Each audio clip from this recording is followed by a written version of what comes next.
Welcome to my new blog post 27. And in today's blog post, I'm going to discuss about recommendation and evaluation with respect to business case.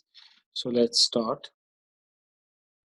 So with respect to a business case, there are actually four possibilities of recommendations. So recommendations could be a statement of the recommended option to pursue in the project.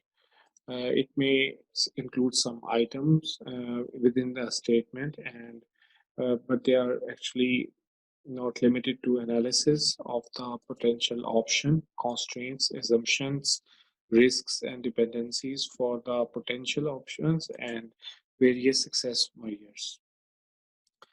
And then in recommendation, there could be an implementation approach, implementation approach, uh, approaches that may be included but are not limited to various milestones, dependencies, and roles and responsibilities. Then, after the recommendation comes the evaluation.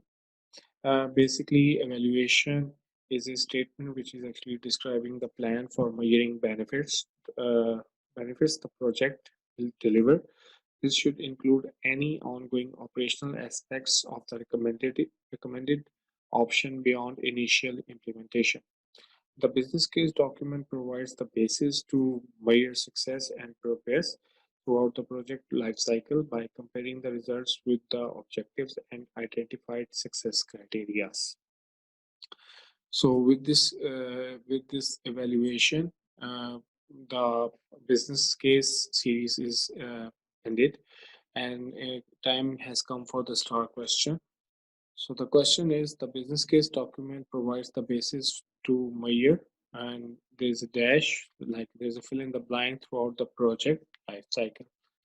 And the options are success, failure, progress, and then fourth option is success and progress. So please let me know about your answer in comment section of this video.